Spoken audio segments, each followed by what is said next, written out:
Hello दोस्तों, आप सभी को राधे राधे, शाम शाम स्वागत है आप सभी का एक बार फिर से हमारे चैनल नॉलेज कॉर्नर में।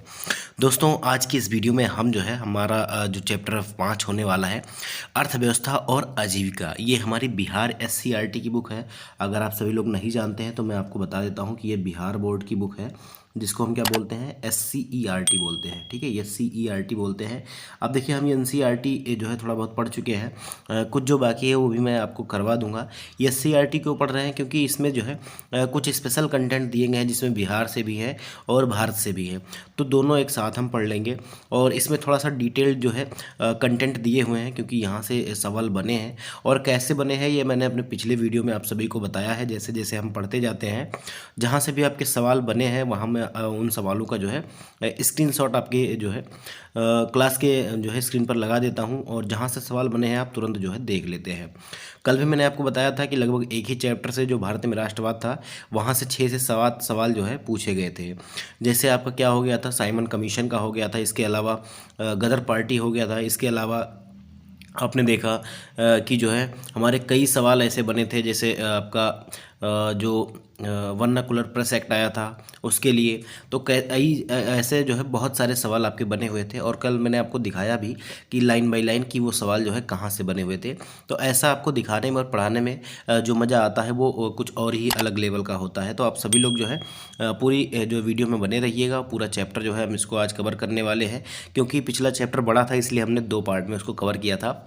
ये चैप्टर उतना बड़ा नहीं है, हम इसको एक ही पार्ट में कवर करेंगे। आप इसमें जो है औद्योगिकरण देखेंगे, ऐसे इंग्लैंड में जो है औद्योगिकरण तेज हुआ, नए कारखाने कैसे लगे, कैसे नए नए जो है मशीनों का आविष्कार हो रहा उद्योग के क्षेत्र में, भारत में कैसे कारखाने स्थापित किए गए, और पहला कारखाना कौन सा था, कहाँ स्थापित किया गया था, कैसे कैसे जो है इंडस्ट्रियलाइजेशन जो है आगे बढ़ रहा था, और कैसे कैसे मजदूरों की हालत में सुधार हो रहा था, या उनकी हालत जो है दिन ब दिन बिगड़ती जा रही थी। ये सभी चीज़ें हम इसमें देखने वाले हैं। आपने स्पिनिंग जेनी देखा होगा, आपसे सवाल बना था, वो यहीं से बना था, और इसी चैप्टर में आपको स्पिनिंग जेनी भी आपको देखने को मिलेगा।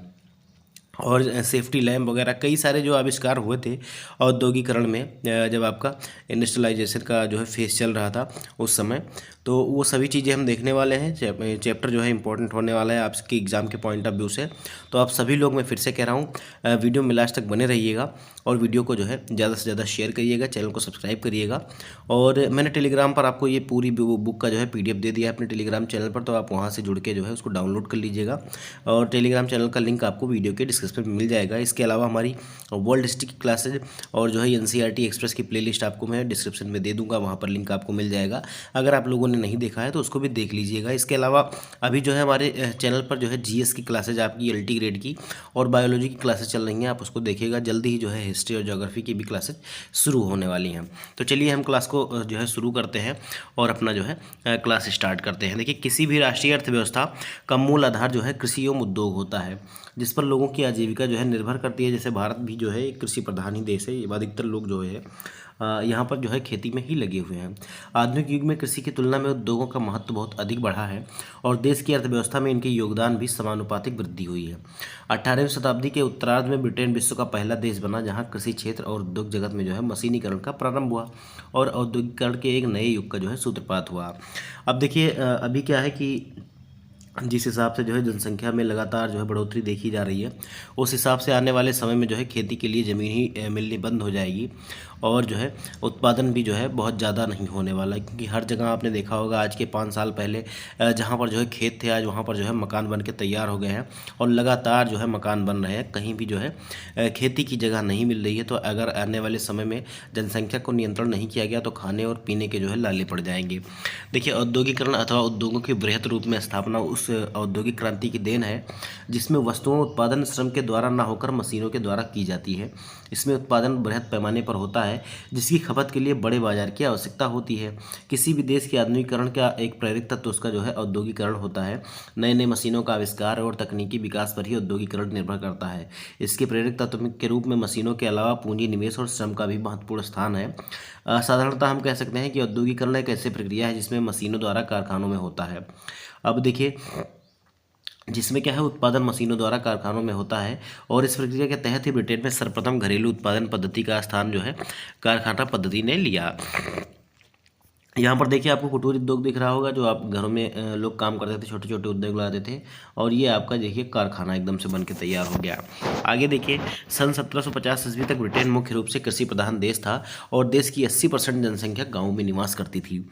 अपना और अस्तित्व का भरण पोषण वह कृषि के द्वारा करती थी। सूत उद्योग, ऊन उद्योग, कांच, लोहा, मिट्टी के बर्तन और उद्योग गाँव में कृषकों द्वारा किया जाता था। इन उद्योगों के काम करने वाले कारीगर हाथ से चलाए जाने वाले यंत्रों से वस्तुओं का उत्पादन करते थे। और इन उद्योगों में प्रमुख जो है कपड़ा उद्योग था। यूरोप के अन्य देशों के साथ साथ ब्रिटेन में भी अंतर्राष्ट्रीय बाजार के लिए बड़े पैमाने पर जो है उत्पादन होता था, जो प्रायः घरों में मानव चालित यंत्रों के द्वारा होता था। 17वीं 18वीं शताब्दी में शहरों में गिल्ड प्रथा का प्रचलन था। गिल्ड क्या था? मजदूर संघ था, जिसमें जो है कुछ व्यापारिक जो व्यक्ति होते थे, व्यापारिक रूप से जो संपन्न व्यक्ति थे, वो उनका एक संघ होता था जो जो है उद्योगों को नियंत्रित करता था। और गिल्ड से जुड़े जो है उत्पादक निपुणता और विशिष्टता के लिए प्रसिद्ध थे। उनका व्यापार पर जो है एकाधिपत्य था। अतः बढ़ती हुई मांगों की वजह से ये व्यापारी गाँवों की तरफ जो है रुख करने लगे। उन्होंने गाँव के किसानों और मजदूरों से काम लेना शुरू कर दिया। उन्हें प्रशिक्षण देकर वे अपने नियंत्रण में रखने लगे। उत्पादित वस्तुओं की बढ़ती हुई मांगों ने गाँव में भी रोजगार के अवसर प्रदान किए और कुटीर उद्योग का बहुत अधिक विकास हुआ, जिसमें पुरुषों के साथ महिलाओं एवं बच्चों की भी भागीदारी बढ़ी। ब्रिटेन के गाँव में रंगाई एवं छपाई का काम भी होता था। इसके बाद उसका निर्यात उपनिवेशों के बाजार में कर दिया जाता था। इस तरह औद्योगिकरण, जिसमें उत्पादन का मशीनीकरण हुआ, के पहले भी औद्योगिक विकास का दौर जारी था, जिसमें घरों में मानव श्रम से कुटीर उद्योग के द्वारा उत्पादन होता था और कुटीर उद्योग विकासोन्मुख था।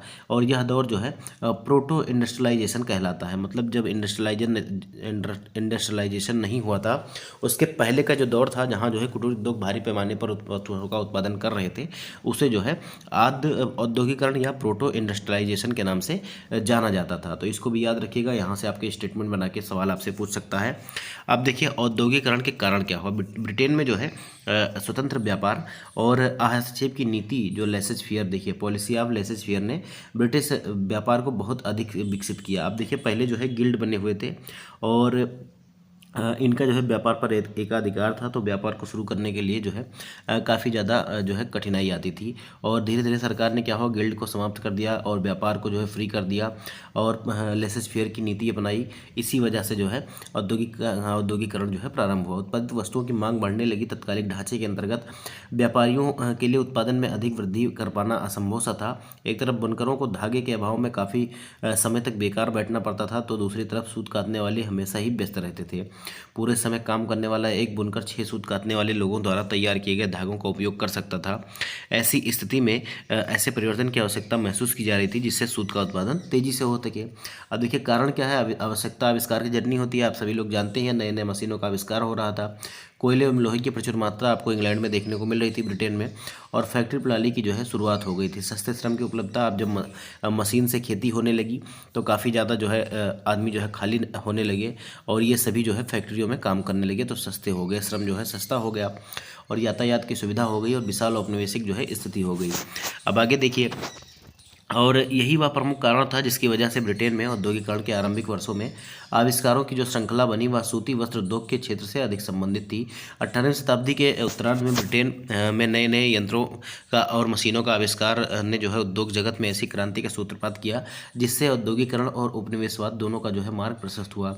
सन 1769 में बाल्टन निवासी रिचर्ड आर्कराइट ने सूत काटने की जो है मशीन बनाई, स्पिनिंग फ्रेम। देखिए ये बहुत इंपॉर्टेंट है, इसको अगर आप नोट्स लेके बैठे हैं बनाने के लिए तो इसको नोट करिएगा। सन जो है 1769 में आपसे ये पूछेगा कि स्पिनिंग फ्रेम का आविष्कार जो है किसने किया था, तो आर्कराइट ने, रिचर्ड आर्कराइट ने किया था, जो जल सकती थी, चलती थी। सन 1770 में जो है स्टैंड हिल निवासी जेम्स हॉरग्रीव ने सूत काटने की एक जो है अलग मशीन बनाई, जिसका नाम था स्पिनिंग जेनी। ये सवाल आपका पूछा भी गया था बीपीएससी टीआरई में। अगर मुझे मिलता है तो मैं आपको दिखा दूंगा स्क्रीन पर। देखिए इसमें 16 तकवे एक पहिए के घूमने से चलते थे, इसकी सहायता से 8 सूत एक साथ काटा जा सकता था। और सन 1773 में लंकाशायर के जॉन के ने फ्लाइंग शटल का निर्माण कर दिया। ठीक है, निर्माण किया किसका? फ्लाइंग शटल का। तो फ्लाइंग शटल का निर्माण किसने किसने किया? जॉन के ने किया, जिसके द्वारा जुलाहे बड़ी तेज़ी से जो है काम करने लगे और धागे की मांग जो है बढ़ गई। 1789 में सैमुअल क्रम्पटन ने स्पिनिंग म्यूल का आविष्कार किया। ये सभी बहुत ही इंपॉर्टेंट है, इसको लिख लीजिएगा, यहाँ से सवाल बन सकते हैं, जिससे बारीक जो है सूत काता जा सकता था। सन 1785 में एडमंड कार्टराइट ने वास्प पे चलने वाला जो है पावर लूम बना दिया नामक जो है हथकरघा ये तैयार कर दिया इन्होंने। इसी समय बेनर नामक व्यक्ति ने कपड़ा छापने का एक यंत्र बनाया और टॉमस बेल ने बेलनाकार छपाई के आविष्कारों ने तो सूती वस्त्रों की रंगाई और छपाई में एक नई क्रांति ला दी। इन आविष्कारों के फलस्वरूप 1820 तक जो है ब्रिटिश सूती वस्त्र उद्योग में जो है काफ़ी जो है वृद्धि हुई और इन उद्योगों में सन 1769 में जेम्स वाट द्वारा तैयार की गए भाप के इंजन का भी काफ़ी महत्वपूर्ण स्थान रहा। चूँकि वस्त्र उद्योग की प्रगति और कोयले और लोहे के उद्योग पर अधिक निर्भर करती थी, इसलिए अंग्रेजों ने उन उद्योगों पर बहुत ज़्यादा ध्यान दिया। ब्रिटेन में कोयले और लोहे की खानें थी। वाष्प इंजन बनने के बाद अपने देश के लिए निर्यात करने के लिए रेलवे इंजन तैयार होने लगे। सन 1815 में हम्फ्री डेवी ने खानों में काम करने के लिए सेफ्टी लैंप, देखिए सेफ्टी लैंप का निर्माण किसने किया? तो हम्फ्री डेवी ने किया। कारखानों में काम करने के लिए सेफ्टी लैंप का आविष्कार किया और इस तरह 1815 में हेनरी बेसमेन ने एक शक्तिशाली भट्टी विकसित करके लौह उद्योग को और भी बढ़ावा दिया। मशीन और नए नए यंत्रों के आविष्कार ने फैक्ट्री प्रणाली को विकसित किया और फलस्वरूप उद्योग तथा व्यापार के नए नए केंद्रों का जन्म हुआ। लिवरपूल में स्थित लंकाशायर सूती वस्त्र उद्योग का केंद्र बन गया। मैनचेस्टर भी सूती वस्त्र उद्योग का केंद्र बना और 1805 के बाद न्यू साउथ वेल्स ऊन उत्पादन का केंद्र बना। बड़े बड़े भेड़ फार्मों की स्थापना की गई। रेशम उद्योग, सन उद्योग, सन को क्या कहते हैं? लाइनन कहते हैं। और इसका ये ब्रिटेन में बहुत ज़्यादा विकास होने लगा। औद्योगिकरण में ब्रिटेन में सस्ते श्रम की आवश्यकता की भी जो है अग्रणी भूमिका रही और 18वीं शताब्दी के अंतिम वर्षों में बाड़ाबंदी प्रथा की जो है शुरुआत होने लगी, जिसमें जमींदारों ने छोटे छोटे खेतों को खरीद कर बड़े बड़े फार्म स्थापित कर लिए और अपनी ज़मीन बेच देने वाले जो है छोटे छोटे किसान भूमिहीन मजदूर बन गए। अब ये आजीविका उपार्जन के लिए काम धंधों की खोज में निकटवर्ती शहर चले गए और इस तरह मशीनों द्वारा फैक्ट्री में काम करने के लिए असंख्य मजदूर कम मजदूरी पर भी तैयार हो जाते थे। सस्ते श्रम के उत्पादन के क्षेत्र में सहायता पहुंचाई और फैक्ट्री में उत्पादित वस्तुओं को एक जगह से दूसरी जगह पर ले जाने तथा कच्चा माल को फैक्ट्री तक लाने के लिए ब्रिटेन में यातायात की अच्छी सुविधा उपलब्ध थी। रेल मार्ग शुरू होने से पहले नदियों और समुद्र के रास्ते व्यापार होता था। नदी पोतों द्वारा लाए जाने वाला माल सरलतापूर्वक तट जो है पोतों से अर्थात समुद्री जहाज़ों तक ले जाया जाता था। जहाजरानी उद्योग में यह विश्व में अग्रणी देश था और सभी देशों के सामानों का आयात निर्यात मुख्यतः ब्रिटेन के व्यापारिक जहाजी बेड़े से ही होता था, जिसका आर्थिक लाभ औद्योगिकरण की गति को तीव्र करने में सहायक बना। देखिए, औद्योगिकरण की दिशा में ब्रिटेन द्वारा स्थापित विशाल उपनिवेशों ने भी योगदान दिया और इन उपनिवेशों से कच्चा माल सस्ते दामों में प्राप्त करना जो है उत्पादित वस्तुओं को यहाँ के बाज़ारों में महंगे दामों पर बेचना ब्रिटेन के लिए आसान हो गया। अब देखिए, उपनिवेशवाद क्या था? देखिए, किसी अलग जगह जो है अपने उपनिवेश स्थापित करना, जैसे भारत में इंग्लैंड का जो है, ब्रिटेन का जो है उपनिवेश स्थापित था। ईस्ट इंडिया कंपनी जैसे लोग काम कर रहे थे और मशीनों के आविष्कार तथा फैक्ट्रियों की स्थापना से उत्पादन में काफ़ी ज़्यादा वृद्धि हुई। उत्पादित वस्तुओं की खपत के लिए ब्रिटेन तथा आगे चलकर यूरोप के अन्य देशों को जहां कारखानों की स्थापना हो चुकी थी, बाजार की आवश्यकता पड़ी और इससे जो है उपनिवेश को बढ़ावा मिला। इसी क्रम में भारत ब्रिटेन के एक विशाल उपनिवेश के रूप में उभरा और संसाधन की प्रचुरता ने इन्हें भारत की तरफ व्यापार करने के लिए आकर्षित किया। भारत सिर्फ प्राकृतिक और कृत्रिम संसाधनों में ही संपन्न नहीं था, बल्कि यह उनका एक बृहद बाजार भी साबित हुआ। अब 18वीं शताब्दी तक भारतीय उद्योग विश्व में सबसे अधिक विकसित थे और भारत विश्व का सबसे बड़ा जो है कार्यशाला था, जो बहुत ही सुंदर और उपयोगी वस्तुओं का उत्पादन करता था जब तक मशीनों का आविष्कार नहीं हुआ था। भारतीय हस्तकला, शिल्पकला और व्यापार पर ब्रिटिश नियंत्रण कायम था। शिल्पकारों को दी जाने वाली मजदूरी इतनी कम थी कि कई बार उन्हें न्यूनतम जीवन निर्वाह योग्य मजदूरी भी नहीं दी जाती थी। अंग्रेजी व्यापार एजेंट की मदद से यहाँ के कारीगरों को पेशगी रकम देकर उत्पादन करवाते थे और ये एजेंट क्या कहलाते थे? तो गुमास्ता कहलाते थे। ये याद रखिएगा, गुमास्ता कहलाते थे। और ये गुमास्ता शिल्पकारों से सामान भी मनमाने दाम पर खरीदते थे और उनका निर्यात जो है इंग्लैंड में करते थे। 1813 ईस्वी में ब्रिटिश संसद द्वारा पारित चार्टर एक्ट से जो है व्यापार से ईस्ट इंडिया कंपनी का एकाधिकार समाप्त कर दिया गया। तो ये भी इम्पोर्टेंट है, इसको आपने याद करिएगा, कई बार ये पूछा गया है कि कौन से चार्टर एक्ट के द्वारा जो है ईस्ट इंडिया कंपनी का जो है भारत में व्यापार का एकाधिकार जो है समाप्त कर दिया गया। तो ये 1813 का चार्टर एक्ट था। स्वतंत्र व्यापार की नीति का मार्ग जो है प्रशस्त किया गया और सन 1850 के बाद ब्रिटिश सरकार ने अपने उद्योगों को विकसित करने के लिए अनेक ऐसे कदम उठाए जिनकी वजह से इस अवधि में एक के बाद एक देसी उद्योग लगातार खत्म होने लगे। ब्रिटिश सरकार द्वारा अपनाई गई मुक्त व्यापार की नीति की वजह से भारत में निर्मित वस्तुओं पर ब्रिटेन में बिक्री के लिए भारी कर लगा दिया गया और भारत से कच्चा माल का निर्यात किया जाने लगा। भारतीय वस्तुओं के निर्यात पर सीमा शुल्क और परिवहन कर भी लगा दिया गया और अब भारत में रहने वाले अंग्रेजों को विशेष सुविधाएं सुविधाएं प्रदान की गई तथा यहाँ आयात निर्यात की सुविधा के लिए रेलवे का निर्माण किया गया। धीरे धीरे ब्रिटिश पूंजी से भारत में कारखानों की स्थापना की जाने लगी। सूती वस्त्रों का भी आयात किया जाने लगा। सन 1850 के बाद मैनचेस्टर से भारी मात्रा में वस्त्र आयात शुरू हो गया। भारत में कुटीर उद्योग के शिल्पकारों और काश्तकारों को कच्चा माल के लाले पड़ गए। उन्हें मनमानी कीमत पर कच्चा माल खरीदना पड़ता था। अतः धीरे धीरे कुटीर उद्योग बंद हो गए और ये शिल्पकार और कारीगर खेती करने को मजबूर हो गए। 1850 के बाद जब भारत में कारखानों की स्थापना शुरू हुई तब यही बेरोजगार लोग गांवों से शहरों की तरफ पलायन कर गए, जहां उन्हें मजदूरों के रूप में रख लिया जाता था। एक तरफ जहां मशीनों के आविष्कार ने उद्योग और उत्पादन में वृद्धि, औद्योगिकरण की प्रक्रिया को शुरुआत की, वहीं भारत में कुटीर उद्योग बंद होने के कगार पर पहुंच गया था। अब देखिए, भारतीय इतिहासकारों ने इसे भारत के उद्योग के लिए निरुद्योगीकरण की संज्ञा दी है। यहाँ से देखिए, स्टेटमेंट में आपसे सवाल पूछे जा सकते हैं कि औद्योगिकरण से जो है भारत में क्या प्रभाव पड़ा। तो यहाँ के कुटीर उद्योग बंद हो गए और जो है लोग बेरोजगार हो गए, यहाँ का जो है आयात घट गया। तो ये सारी चीज़ें आपको जब आप ये थ्योरी सेशन पढ़ेंगे और अच्छे से पढ़ेंगे तब आपको पता चल पाएगा, इसीलिए मैं आपको पढ़ा रहा हूँ और यह ऐसे सवाल बने भी हैं। देखिए, भारत में फैक्ट्रियों की स्थापना किस प्रकार हुई। औद्योगिक उत्पादन से भारत में कुटीर उद्योग तो बंद ही हो गए, लेकिन वस्त्र उद्योग के लिए बड़ी बड़ी फैक्ट्रियां देशी एवं विदेशी पूंजी लगाकर खोली गईं, जिससे कारखाना उद्योग को बढ़ावा मिला। कारखानों की स्थापना के क्रम में सन 1830-40 के दशक में बंगाल में द्वारकानाथ टैगोर ने 6 संयुक्त उद्यम कंपनियां लगा लीं और सर्वप्रथम सूती कपड़े की मिल जो है ये 1851 ईस्वी में बम्बई में खोली गई। देखिए, इंपॉर्टेंट रखिएगा, सूती कपड़े की जो मिल थी 1851 में बम्बई में डाली गई थी और यहाँ पारसी, गुजराती और बोहरा मुसलमान आदि जातियों के लोग सूती धागे और सूती कपड़ा तैयार करने वाले आधुनिक कारखाने के निर्माण में लग गए। पारसी कावाजी नानाजी दाभार ने सन 1854 में जो है पहला कारखाना निर्मित किया। तभी से उस उद्योग का जो है इतिहास भारत में शुरू हुआ। तो ये सारी चीज़ें जो है इंपॉर्टेंट है, इसको आप लोग नोट करिएगा। आगे देखिए क्या कहा जा रहा है। सन 1854 से लेके 1880 तक जो है लगभग 30 कारखानों का निर्माण हुआ, जिसमें 13 पारसियों द्वारा बनाए गए थे और 1869 में स्वेज नहर के खुल जाने से बम्बई के बंदरगाह पर इंग्लैंड से आने वाले सूती कपड़ों का आयात बढ़ने लगा। इसके बावजूद भी सन 1880 से 95 तक सूती कपड़ों के मिलों की संख्या 39 हो गई थी। इसने मैनचेस्टर के कपड़ा उद्योग को चिंता में डाल दिया, जिसकी वजह से ब्रिटिश सरकार वहां से आयात किए जाने वाले माल पर आयात शुल्क समाप्त कर दिया और इससे भारतीय बाजारों में वहां का सामान अपेक्षाकृत जो है कम मूल्य पर बिकने लगा। इस समय सस्ती मशीनों का आयात करके भारत में सूती वस्त्र उद्योग को बहुत बढ़ाया गया और सन 1895 से 1914 के बीच सूती मिलों की संख्या जो है 144 पहुंच गई और भारतीय सूती धागे का निर्यात चीन को होने लगा था। सन 1917 में कलकत्ता में देश की पहली जूट मिल एक मारवाड़ी व्यवसायी सेठ हुकुमचंद ने स्थापित की। देखिए, ये भी याद रखिएगा, सन 1917 में जो पहली जूट मिल स्थापित की गई थी ये सेठ हुकुमचंद के द्वारा स्थापित की गई थी। इंपॉर्टेंट है, इसको आप नोट करिएगा। और 1918 में पहल एक लिमिटेड कंपनी के रूप में बिरला ब्रदर्स की स्थापना हुई। सन 1919 में बिरला जूट कंपनी और 1920 में ग्वालियर में जियाजी राव सूती कारखाना खोला। घनश्याम दास बिरला ने अंग्रेजी कंपनियों से अनेक चालू कारखाने खरीदकर अपने व्यापार को आगे बढ़ाया और जैसे एंडविल से केशवराम काटन मिल और मार्टिन से जो है चीनी के कारखाने, इन्होंने जो है घनश्याम दास बिरला ने इनको खरीदे थे। अब आगे देखिए, 1907 ईस्वी में देखिए बहुत ही इंपॉर्टेंट ये कंटेंट है, यहाँ से देखिएगा, ये पैराग्राफ बहुत ही इंपॉर्टेंट है और यहाँ से सवाल आपके बिहार के एग्जाम में बार बार बनते हैं। देखिए, 1907 में जो है जमशेदजी टाटा ने झारखंड के साक्षी नामक स्थान पर Tata iron and steel company TISCO की स्थापना की और जमशेदजी टाटा एक ऐसे भारतीय थे जिनमें भारतीय उद्योग की काफ़ी सूझबूझ थी और 1910 ईस्वी में उन्होंने Tata hydro electric power station की स्थापना की। अब देखिए, ये तो पूछा गया है कई बार, 1907 में स्थापना की गई थी टिस्को की, लेकिन अभी तक ये नहीं पूछा गया है कि Tata hydro electric power station की स्थापना कब की गई। तो इसको भी याद रखिएगा, ये 1910 में इसकी स्थापना की गई थी।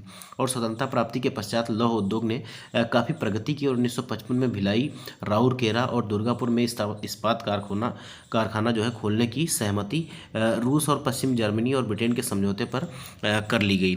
अभी भारत में 30 से अधिक जो है प्रमुख कारखाने हैं, जिसमें Indian iron and steel company Hirapur और Tata iron and steel company Jamshedpur और Visvesvaraya iron and steel company Bhadravati Karnataka, Rourkela steel plant Rourkela और जो है भिलाई स्टील प्लांट और दुर्गापुर स्टील प्लांट और जो है बोकारो स्टील प्लांट जो है अभी आपको प्रमुख रूप से देखने को मिल रहे हैं। अब देखिए, Tata iron and steel company का ये फोटो आपको दिख रहा होगा।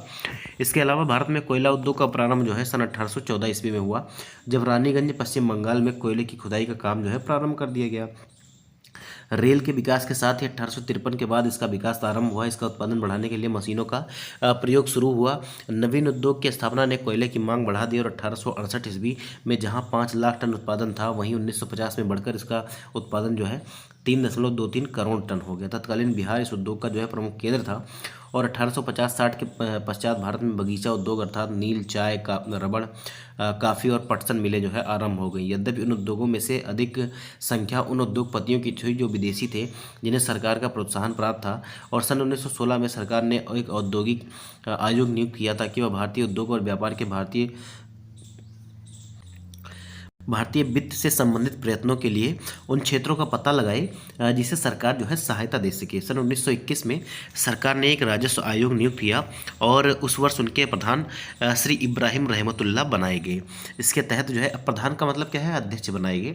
इसके तहत 1924 ईस्वी में टीन उद्योग, कागज उद्योग, केमिकल उद्योग, चीनी उद्योग आदि की स्थापना हुई और 1930 के दशक में सीमेंट और सीसा उद्योग की भी जो स्थापना हुई थी। देखिए, सन 1850 से 1914 तक के उद्योग की यह विशेषता थी कि इस काल में निर्यात किए जाने वाले ऐसे मालों का उत्पादन हुआ जो राष्ट्र के लिए लाभदायक था, जैसे पटसन और चाय।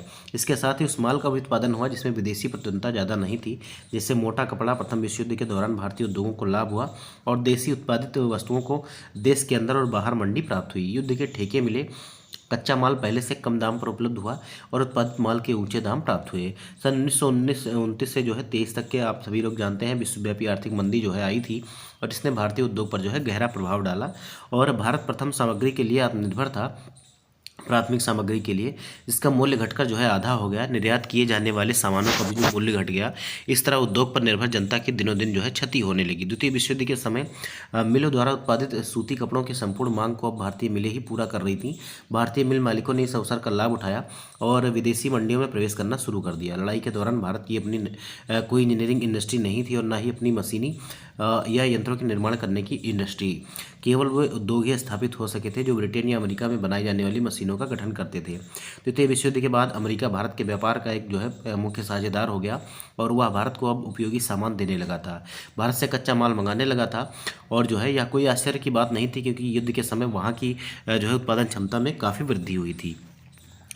आगे देखिए, प्रथम विश्व युद्ध के पहले तक यूरोप की कंपनियां व्यापार में पूंजी लगाती थीं और प्रबंधकीय एजेंसियों द्वारा होता था, जिसका प्रबंध जो है एजेंसियों के द्वारा होता था जो उद्योगों पर नियंत्रण भी रखती थी। उनमें Bird Heilgers and company, Andrew Yule और जार्डिन स्किनर एंड कंपनी सबसे बड़ी कंपनियां थीं। यद्यपि 1895 में पंजाब नेशनल बैंक, 1906 में बैंक ऑफ इंडिया और 1907 में इंडियन बैंक और 1911 में सेंट्रल बैंक, 1913 में the bank of Mysore joint stock बैंकों की स्थापना हुई और यह बैंक भारतीय उद्योगों के विकास में काफ़ी सहायक हुए। देखिए, यहाँ से ये चीज़ें आप लोग इंपॉर्टेंट मार्क करिएगा और इसको नोट करिएगा क्योंकि अभी तक पूछा नहीं गया है, लेकिन आपसे पूछा जा सकता है, चाहे वो जीएस सेक्शन में हो और चाहे आपका इतिहास के सेक्शन में हो। औद्योगिकरण के परिणाम क्या हुए, तो शॉर्टकट में देखिए, नगरों का विकास हुआ। जब सभी लोग जो है गाँव से नगर कारखानों की तरफ भागने लगे तो वहाँ नगरों का विकास हो गया। कुटीर उद्योग का पतन हो गया, आप लोगों ने देखा। साम्राज्यवाद का विकास हो गया, समाज में वर्ग विभाजन और बुर्जुआ वर्ग का उदय हुआ और फैक्ट्री जो है मजदूर वर्ग का जो है जन्म हुआ। इसमें फैक्ट्री में मजदूरों का और स्लम पद्धति की भी शुरुआत हुई। देखिए, सन 1850 से जो है 1950 ईस्वी के बीच भारत में वस्त्र उद्योग, लौह उद्योग, कोयला उद्योग जैसी कई उद्योगों का विकास हुआ। जमशेदपुर, सिंधी, धनबाद, डालमिया नगर आदि नए व्यापारिक नगर तत्कालीन बिहार राज्य में कायम हुए। बड़ी बड़ी फैक्ट्रियों के काम कायम हो जाने से प्राचीन गृह उद्योग का पतन आरंभ हो गया। हाथ से तैयार किया हुआ माल महंगा पड़ने लगा जिसकी बिक्री जो है खत्म होने लगी। नतीजा यह हुआ कि प्राचीन उद्योगों का जो है लोप हो गया और आज़ाद भारत में इन कलाकृतियों को पुनः प्रचलित करने के प्रयत्न किए जा रहे हैं, जिसके केंद्र आगरा, बनारस, अहमदाबाद, सूरत, राजपूताना आदि के कुछ शहर हैं। औद्योगिकरण के परिणाम स्वरूप इंग्लैंड के हाथ के करघे से काम करने वाले पुराने बुनकरों के तबाही के साथ साथ नए मशीनों का आविष्कार हुआ। भारत में लाखों शिल्पियों और कारीगरों की तबाही के साथ साथ विकल्प के रूप में उस स्तर के किसी नए उद्योग का विकास नहीं हो पाया। ढाका, मुर्शिदाबाद, सूरत और औद्योगिकरण का बुरा प्रभाव इन पर पड़ा, जिसके शिल्पी और जो है कारीगरों ने खेती को अपनी जीविका का सहारा बनाया। इस प्रकार भारत में जो कृषि और उद्योग का संतुलन था वह नष्ट हो गया और औद्योगिकरण के परिणाम स्वरूप बड़े पैमाने पर जो है आपको उत्पादन देखने को मिला, जिसकी खपत के लिए यूरोप में उपनिवेशों की होड़ शुरू हो गई और आगे चलकर इस जो है उपनिवेशवाद ने साम्राज्यवाद का रूप ले लिया। और उपनिवेशवाद में जहां एक तरफ तकनीकी रूप से कमजोर देश पर आर्थिक नियंत्रण स्थापित किया जाता था, वहीं साम्राज्यवाद में आर्थिक और राजनीतिक दोनों तरह के नियंत्रण स्थापित हो जाते थे। औद्योगिकरण के फलस्वरूप ब्रिटिश सहयोग से भारत के उद्योग में पूंजी लगाने वाले उद्योगपति पूंजीपति बन गए। अतः समाज में तीन वर्गों का उदय हुआ, पूंजीपति वर्ग और बुर्जुआ मतलब मध्यम वर्ग और मजदूर वर्ग। आगे चलकर यही बुर्जुआ वर्ग भारत के राष्ट्रीय आंदोलन में अंग्रेजों की औपनिवेशिक एवं शोषण की नीति के खिलाफ सक्रिय भूमिका इन्होंने निभाई। आगे देखिए, औद्योगिकरण के एक नए तरह की वर्ग ने जो है मजदूर वर्ग को जन्म दिया। यद्यप भारत में मजदूर 1850 से के पहले चाय, काफ़ी, रबड़ और आदि के बागानों में काम करते थे, लेकिन जब भारत में विभिन्न उद्योग लगे तो फैक्ट्री मजदूर वर्ग का जो है जन्म हो गया, जिनका जीवन स्तर काफ़ी निम्न होता था और जिनका शोषण उद्योगपतियों के द्वारा किया जाता था। औद्योगिकरण ने स्लम पद्धति की शुरुआत की और मजदूर शहर में छोटे छोटे घरों में जहां किसी भी तरह की सुविधा उपलब्ध नहीं थी वहां रहने लगे। आप मुंबई में देख रहे होंगे जो आपकी स्लम पट्टी दिखती है, जहां पर देखिए झोपड़पट्टी में लोग रहते हैं। आगे चलकर उत्पादन के उचित वितरण के लिए ये आंदोलन शुरू किए गए। चूंकि पूंजीपतियों द्वारा उनका बुरी तरह से शोषण किया जाता था, इसलिए उन्होंने अपना संगठन बनाकर पूंजीपतियों के खिलाफ जो है वर्ग संघर्ष की शुरुआत कर दी। अब मजदूरों की आजीविका कैसी थी? औद्योगिकरण ने नई फैक्ट्री प्रणाली को जन्म तो दिया, जिससे गृह उद्योगों के मालिक अब मजदूर बन गए और उनकी आजीविका बड़े बड़े उद्योगपतियों द्वारा प्राप्त वेतन पर निर्भर करने लगी। औरतों एवं बच्चों से 16 से 18 घंटे काम लिए जाते थे। उस समय इंग्लैंड में कानून मिल मालिकों के पक्ष में था। मजदूरों की लाचारी यह थी कि वे अपने गृह उद्योग की तरफ लौट नहीं सकते थे, क्योंकि कल पुर्जों और मशीनों के आगे साधारण गृह उद्योग का फिर से विकसित हो पाना असंभव था। अतः इन मजदूरों के मन में जो है उत्तरोत्तर यह भावना दृढ़ होती गई कि नए कारखाने उनके प्रबल शत्रु हैं, क्योंकि इन्हीं कारखानों ने उन्हें बेरोजगार कर दिया था। जिन कारीगरों को नौकरियां फैक्ट्री में मिल गई थी, उनका जीवन कष्टमय ही था। अतः इन मजदूरों और बेरोजगारों ने झुंड बनाकर घूमना शुरू कर दिया और मशीनों को तोड़ने लगे। यूरोप में ऊन काटने वाली महिलाओं ने भी मशीनों पर प्रहार किया और कई जगह जो है मशीनों को चौराहे पर लाकर उसमें आग भी लगा दी गई। औद्योगिकरण ने मजदूरों की आजीविका को जो है नष्ट भ्रष्ट कर दिया और उनके पास दैनिक उपभोग के पदार्थों को खरीदने तक के लिए धन नहीं बचा। अतः मजदूरों ने जो है आंदोलन का रुख कर दिया और 1830 से 48 के मध्य मजदूरों ने संगठित होकर अपने अधिकारों के लिए लंदन में आंदोलन किया। यद्यप 1832 ईस्वी में सुधार अधिनियम पारित हुआ, लेकिन श्रमिकों को इससे कोई लाभ नहीं हुआ, यहाँ तक कि उन्हें मतदान का भी अधिकार प्राप्त नहीं था। अतः लंदन श्रमिक संघ, लंदन वर्किंग मेंस एसोसिएशन के नेतृत्व में 1838 में मजदूरों ने चार्टिस्ट आंदोलन की शुरुआत की और इस आंदोलन को मजदूरों का पहला संगठित आंदोलन कहा जाता है। उस काल में यद्यपि इस आंदोलन को सफलता नहीं मिली, परंतु आगे चलकर इसे इतनी लोकप्रियता हासिल हुई कि स्वयं संसद के सदस्यों को मजदूरों की मांग के लिए पूर्ति के लिए जो है प्रयास करने पड़े। 1918 में इंग्लैंड के सभी स्त्री पुरुष जो है वयस्क थे, उनको जो है मताधिकार प्रदान किया गया और द्वितीय विश्व युद्ध के बाद वहाँ मजदूर की सरकार बनी, मतलब लेबर पार्टी की सरकार बनी, जिसने जो है उनके हितों की रक्षा करनी शुरू कर दी। भारत में 1850 के बाद का काल भारतीय श्रमिक वर्ग का आरंभिक काल था। भारत में उद्योग की स्थापना से मजदूरों की संख्या में वृद्धि हुई, जो आगे चलकर भारतीय श्रमिक वर्ग को कम मजदूरी, लंबे कार्य के घंटे, मिलों में अस्वस्थ वातावरण, बच्चों से काम लेना और महिलाओं की न्यूनतम मजदूरी नहीं देना, साथ ही सामान्य सुविधाओं को भी उपलब्ध नहीं कराना की समस्याओं को झेलना पड़ता था। इसके अतिरिक्त शासन के उत्पीड़न से भी भारतीय मजदूरों को क्षोभ उत्पन्न होने लगा था। अतः उन्होंने मिल मालिकों और औपनिवेशिक शोषण के खिलाफ आंदोलन की योजना बनानी शुरू कर दी। इस कार्य में लंकाशायर के कपड़ा मिल के मालिकों ने भारतीय मजदूरों का साथ दिया और उनकी स्थिति में सुधार की मांग की। और चूंकि उन्हें डर था कि सस्ती मजदूरी होने के कारण भारत का उद्योग काफ़ी प्रतिद्वंदी न बन जाए, सन 1875 ईस्वी में मांगों के आधार पर एक आयोग नियुक्त हुआ, जिसके प्रतिवेदन के आधार पर 1881 में जो है पहला फैक्ट्री एक्ट जो है ये पारित किया गया। तो याद रखिएगा, पहला फैक्ट्री एक्ट जो है भारत में 1881 में पारित किया गया और इसके द्वारा 7 वर्ष से कम आयु के बच्चों को कारखाने में काम करने पर जो है प्रतिबंध लगा दिया गया। 12 वर्ष से कम आयु के बच्चों के काम का घंटा तय कर दिया गया और महिलाओं के भी काम के घंटे मजदूरी को निश्चित कर दिया गया। फिर भी मजदूरों द्वारा असंतोष तब दिखाई पड़ा जब 1882 और 90 के बीच मद्रास और मुंबई प्रेसिडेंसियों में 25 हड़तालें दर्ज की गई। ये मजदूर असंगठित थे, जो गांव से आए और कुछ समय उद्योग में लगकर अपनी स्थिति में सुधार लाना चाहते थे। सुधार नहीं आने की स्थिति में यह कारखाना छोड़कर वापस लौट जाते थे।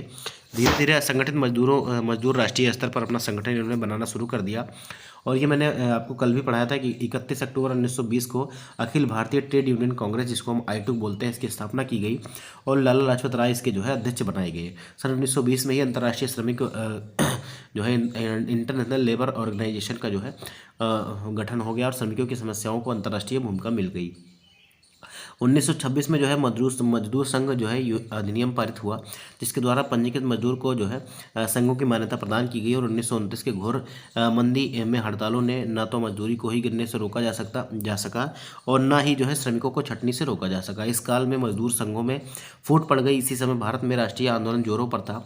साम्यवाद की लहर रूस से भारत की तरफ आ गई थी और राष्ट्रीय आंदोलन में काफ़ी ज़्यादा सक्रिय भूमिका की शुरुआत हो गई थी। मजदूर वर्ग के लोग उनके साथ राष्ट्रीय आंदोलन में जुड़ गए क्योंकि साम्यवादी मजदूरी वर्ग की जो है स्वतंत्र राजनीति भूमिका पर बल देते थे। द्वितीय विश्व युद्ध के दौरान बम्बई, कानपुर, कोलकाता और जो है दिग्बोई, झरिया, जमशेदपुर और धनबाद में मजदूरों ने महंगाई भत्ते को लेकर हड़ताल किया।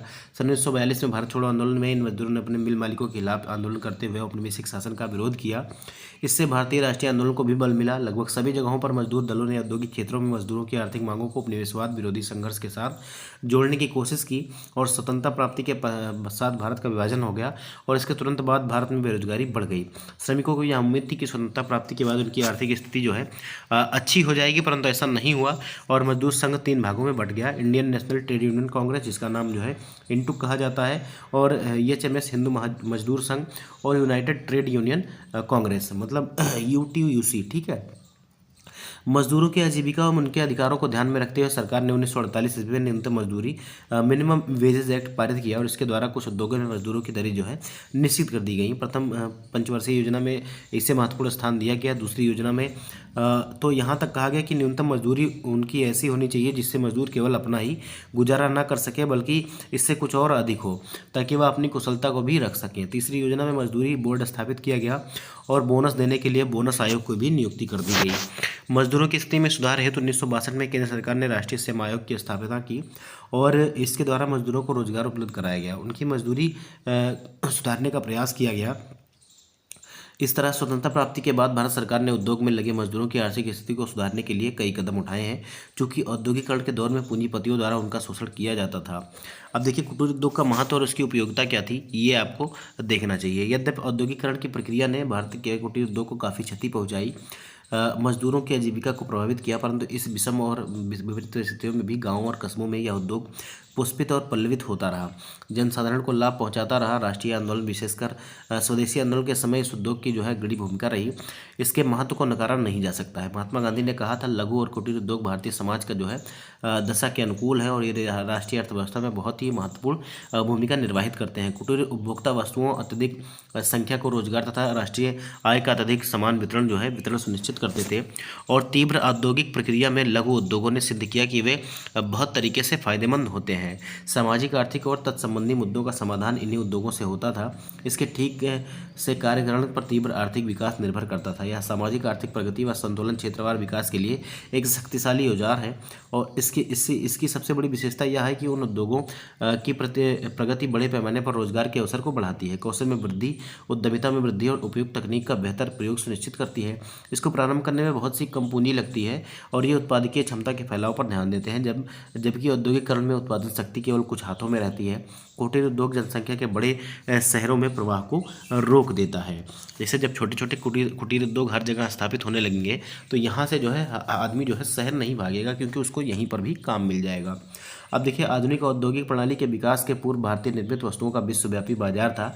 भारतीय मलमर और छीट और सूती वस्त्रों की मांग पूरे विश्व में होती थी और इससे संबंधित सवाल मैं आपको करा चुका हूं। अगर आप लोगों ने नहीं देखा है तो उसको भी जरूर देखिएगा, आपको प्लेलिस्ट में आपको हिस्ट्री में मिल जाएगा। देखिए भारतीय उद्योग न केवल स्थानीय आवश्यकताओं की पूर्ति के लिए माल उपलब्ध कराते थे, बल्कि वे निर्मित वस्तुओं का निर्यात भी करते थे। भारत से निर्यात की मुख्य वस्तुओं में रुई तथा सिल्क, छीट और रंगारंगे के बर्तन और ऊनी कपड़े शामिल थे। ब्रिटेन में उच्च वर्ग के लोग भारत में हाथों से बनी हुई वस्तुओं को ज़्यादा तरजीह देते थे। हाथों से बने महीन धागों के कपड़े, तसर सिल्क, बनारसी, बालूचेरी साड़ियाँ और बुने हुए बॉर्डर वाली साड़ियाँ और मद्रास की प्रसिद्ध लुंगियों की मांग ब्रिटेन के उच्च वर्गों में जो है अधिक थी। मशीनों द्वारा इसकी नकल नहीं की जा सकती थी और विशेष बात तो यह थी कि इस पर अकाल और बेरोजगारी का भी असर नहीं होता था, क्योंकि यह महंगी होती थी और सिर्फ उच्च वर्गों के द्वारा विदेशों में उपयोग में लाई जाती थी। अंग्रेजों के साथ राजनीतिक संबंध कायम होने और औद्योगिकरण के बाद भारत का कुटीर उद्योग जो है हस्तशिल्प उद्योग का जो है पतन हो गया। क्योंकि ब्रिटिश सरकार की नीति भारत में विदेशी निर्मित वस्तुओं का आयात और भारत के कच्चा माल के निर्यात को प्रोत्साहन देना था, इसलिए ग्रामीण उद्योगों पर कोई ध्यान नहीं दिया गया। फिर भी राष्ट्रीय आंदोलन, विशेषकर स्वदेशी आंदोलन के समय खादी वस्त्रों की मांग ने कुटीर उद्योग को बढ़ावा दिया। दो विश्व युद्धों के बीच कुटीर उद्योग द्वारा उत्पादित वस्तुओं की मांग में वृद्धि हुई और कारखानों के साथ कुटीर उद्योग भी क्षेत्रीय स्तर पर उत्पादन में महत्वपूर्ण भूमिका निभाते रहे। सन 1947 ईस्वी स्वतंत्रता प्राप्ति के बाद कुटीर उद्योग की उपयोगिता और उसके विकास हेतु भारत सरकार की नीतियों में परिवर्तन हुआ और 6 अप्रैल 1948 को औद्योगिक नीति के द्वारा लघु और कुटीर उद्योग को प्रोत्साहन दिया गया। 1952-53 में 5 बोर्ड बनाए गए जो हथकरघा, सिल्क, खादी, नारियल और जो है की जटा ग्रामीण उद्योग हेतु थे। सन 1956 से 77 ईस्वी के बीच जो है औद्योगिक नीति इनके प्रोत्साहन की बात की गई औद्योगिक नीति में। और आगे चलकर 23 जुलाई 1980 को औद्योगिक नीति घोषणा पत्र जारी किया गया, जिसमें कृषि आधारित उद्योगों की बात की गई, लघु उद्योगों की भी सीमा बढ़ाई गई। और इस तरह हम देखते हैं कि स्वतंत्रता प्राप्ति के बाद भारत सरकार ने जहां एक तरफ जो है कुटीर उद्योग को बढ़ावा दिया, वहीं दूसरी तरफ औद्योगिकीकरण की प्रक्रिया भी आगे बढ़ने लगी। अब रसायन एवं बिजली जैसे औद्योगिक क्षेत्रों का विकास होने लगा था और विद्युत, इलेक्ट्रॉनिक एवं स्वचालित मशीनों का प्रयोग किया जाने लगा था। 19वीं शताब्दी में ब्रिटेन की औद्योगिक नीति ने जिस तरह औपनिवेशिक शोषण की शुरुआत की, भारत में राष्ट्रवाद की नींव उसका प्रतिफल था। यही कारण था कि जब महात्मा गांधी ने असहयोग आंदोलन की शुरुआत की तो राष्ट्रवादियों के साथ अहमदाबाद और खेड़ा मिल के मजदूरों ने उनका साथ दिया। महात्मा गांधी ने विदेशी पुनर्जीवित करने का प्रयास किया और उपनिवेशवाद के खिलाफ जो है उसका प्रयोग किया। पूरे भारत में के मिलों में काम करने वाले मजदूरों ने भारत छोड़ो आंदोलन में उनका साथ दिया और जो है औद्योगिकरण, जिसकी शुरुआत एक आर्थिक प्रक्रिया के तहत हुई थी, भारत में राजनीतिक शक्ति समझा जाने वाला ब्रिटेन अपने प्रथम स्थान से जो है वंचित हो गया। और अमेरिका और जर्मनी जैसे औद्योगिक विकास की दृष्टि से ब्रिटेन जो है काफ़ी आगे निकल गए। अब आगे देखिए, यहाँ पर जो है ये हमारा चैप्टर खत्म होता है और यहाँ पर आपको जो सवाल दिख जाएगा, स्पिनिंग जेनी का आविष्कार कब हुआ था, सेफ्टी लैम्प का आविष्कार किसने किया था। ठीक है, अब आप सभी लोग इसका जो है जवाब जानते हैं, लेकिन मैं चाहता हूं, मैं बताऊंगा नहीं, क्योंकि आपको ये जो है अभ्यास प्रश्न है और आपको जो है इसका अभ्यास करना है। पूरी जो है चैप्टर पढ़ने के बाद आप जो है 1 2 3 लिखकर इसका जवाब दीजिएगा। देखिए, स्पिनिंग जेनी का आविष्कार कब हुआ, इसके अलावा सेफ्टी लैम्प का आविष्कार कब हुआ, मुंबई में सर्वप्रथम सूती कपड़ों के मिलों की स्थापना कब हुई, ये आपको बताना है। 1917 ईस्वी में भारत में पहला जूट मिल किस शहर में स्थापित किया गया था, भारत में कोयला उद्योग का प्रारंभ कब हुआ, और जमशेदजी टाटा ने Tata iron and steel company की स्थापना कब की। तो ये सभी जो है इंपॉर्टेंट सवाल है और इसका सवाल आपका जवाब जो है आपको कमेंट बॉक्स में देना है। भारत में Tata hydro electric power station की शुरुआत कब हुई, तो ये मैंने आपको बताया था कि 1907 में जो है टिस्को की स्थापना हुई थी और 1910 में आपको ये देखने को मिला था। इंग्लैंड में सभी स्त्री और पुरुषों को जो है वयस्क मताधिकार कब दिया गया था, तो ये भी आपको बताना है। और अखिल भारतीय ट्रेड यूनियन कांग्रेस की स्थापना जो है कब हुई थी, ये भी आपको बताना है। देखिए, भारत के लिए पहला फैक्ट्री एक्ट जो है कब पारित हुआ था। तो बहुत ही अच्छे अच्छे सवाल हैं, आपको इनको जो है कमेंट बॉक्स में बताना है और कमेंट बॉक्स में ज़रूर बताइएगा। इससे जो है आपका अभ्यास जो है काफ़ी आगे हो जाएगा और जो है हम अगले सेशन में इन सभी सवालों का जवाब आपको बता देंगे अगर आप लोग नहीं बता पाते हैं तो ये आज का हमारा सेशन था दोस्तों। उम्मीद करता हूँ कि सेशन आपको पसंद आया होगा और ये जो है आपके एग्ज़ाम के पॉइंट ऑफ व्यू से काफ़ी अच्छा जो है चैप्टर था। यहाँ से सवाल आपके बनते हैं और जहाँ जहाँ भी सवाल आपके बने होंगे वो मैं आपको स्क्रीन पर लगा दूंगा, आप जो है देख लीजिएगा। उम्मीद करता हूँ कि आप सभी लोग जो है अपनी तैयारी जो है अच्छे ढंग से कर रहे होंगे। मिलते हैं हम अगले सेशन में, तब तक के लिए जय हिंद, जय भारत, नमस्कार। और चैनल को सब्सक्राइब करिएगा, वीडियो को लाइक करिएगा। हम फिर मिलेंगे।